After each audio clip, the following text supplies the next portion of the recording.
update in the middle of the second inning. And Duck fans, you might not be too fond of this update, but the Oregon State Beavers won the Pac-12 tournament last night in very tight fashion.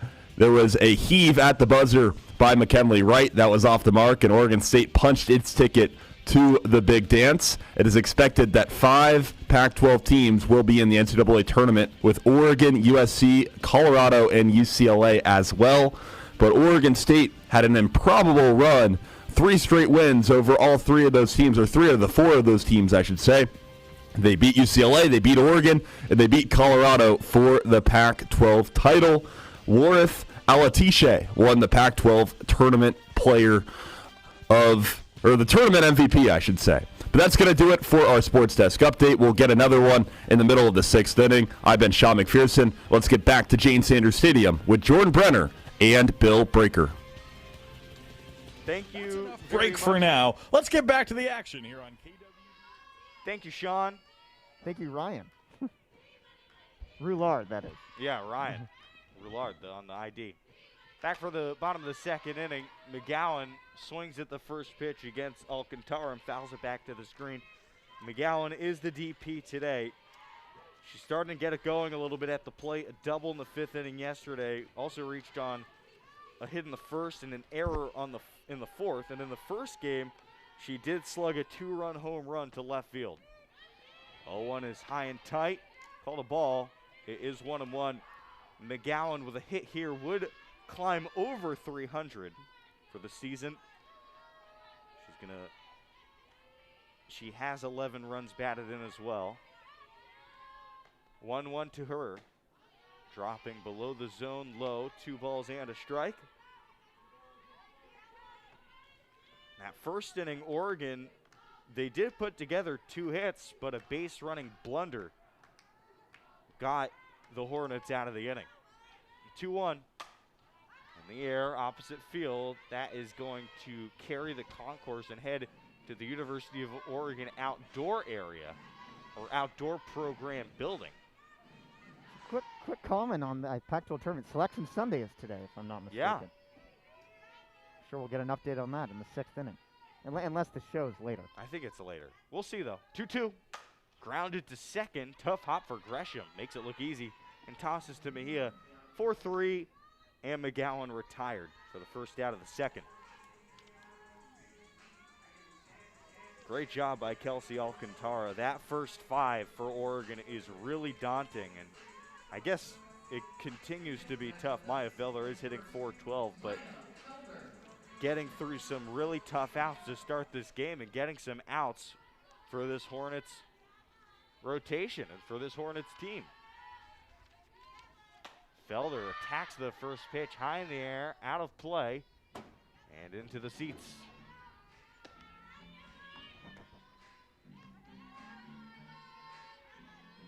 A little chillier today than it was yesterday. Actually, much chillier. That's why we started at 10 a.m. You factor in daylight savings, maybe that's why it has been a sluggish start for the Oregon offense. Lose an hour of sleep. 0-1 is high, a ball and a strike. But you're right, a little bit chilly, getting going early because there is rain in the forecast today. Trying to avoid that. 1 ball, 1 strike to Felder. Off speed is away. 60 mile an hour on that radar. Yeah, maybe gun. not off speed, but it did have quite a bit of cutting action from the righty. Next up will be Ariel Carlson for the Ducks. 2-1 count to Felder, the first baseman waiting. Sees one away. It is now 3-1.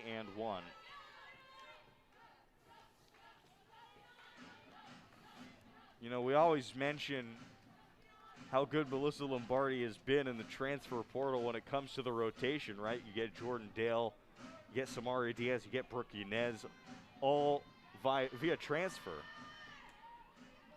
Maya Felder's another player who has been excellent as a transfer coming from New Mexico State. The 3-1 to her, hit in the air to deep right field. This one's way back towards the track. At the track, it is caught. Nice catch by Hansen I was wondering whether that was going to, Carry. carry far enough to get over the wall. No wind or anything. She just barely missed that one to the opposite field.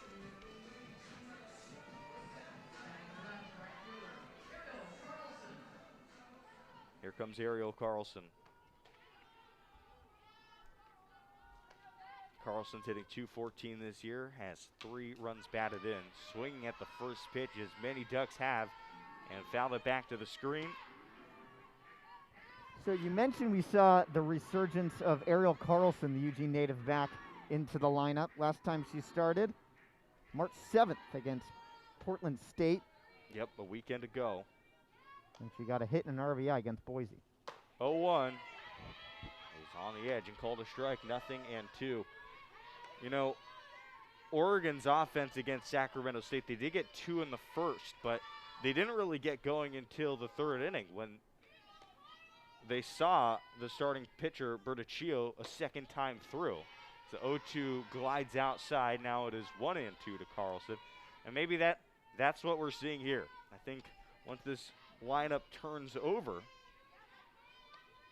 might see a few more hard hit balls. Now Alcantara trying to get out of the inning. 1-2, 2 outs in a scoreless game. Misses away. 2 balls, 2 strikes to Carlson. Amber Rodriguez in the Scott for the Hornets do an excellent job of framing that pitch. I mean, that ball was on the outside corner, don't get me wrong, but she framed that well. Alcantara has her sign, back and through. And now the offering. Misses again, 3-2. Good job by Carlson to work it full. He's taken 3 walks this year so far in 28 at-bats.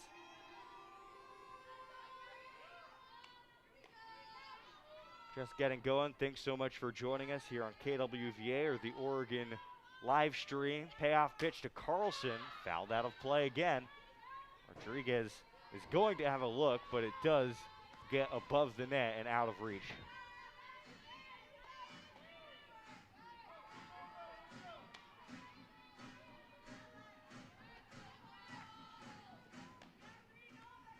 Three balls, 2 strikes, bases empty. 2 gone. Pitch to Carlson. She's going to earn her 4th walk of the season and get the Ducks yet another 2-run base runner. That was their problem in the first inning. 2 gone quickly with Cruz and Bunker retired. Then Brito got it going, but Oregon couldn't manage the 2-out rally. Though, Bill, this has been an offense that has been particularly effective when there are 2 outs against them. Oh my gosh. Oregon State yesterday, Ducks put up 14 runs. 7 of those came with 2 outs. Maybe we see a little bit more of that magic here with Deja Pangilinan in. 1 of 8 all told this season for a 125 average. Sinking action, but too high for Pangilinan. Called a ball. We saw Pangilinan in that Oregon State game, substituted to play center field yesterday.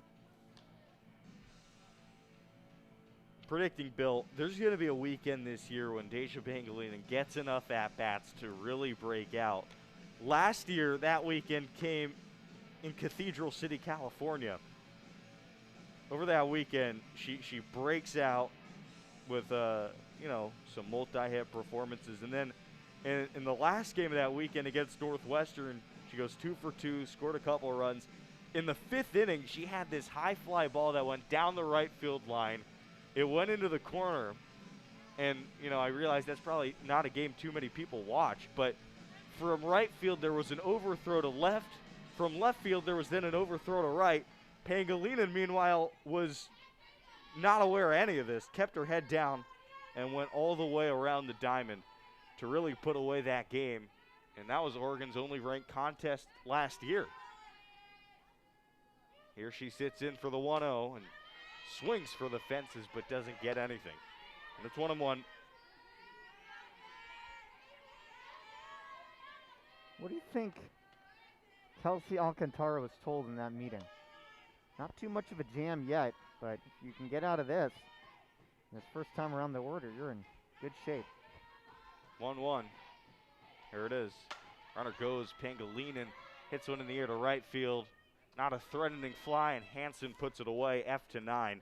clearly whatever was said in that meeting, Bill, was successful as Alcantara has set down the number 5 ranked Oregon Ducks for 2 straight innings with no runs against her. In this one, no runs, no hits, no errors, and it's going to be Carlson stranded on the base path. We're through 2. We're still scoreless. Sac State tries to get on the board when we come back on KWVA Eugene 88.1 FM. KWVA. KWVA.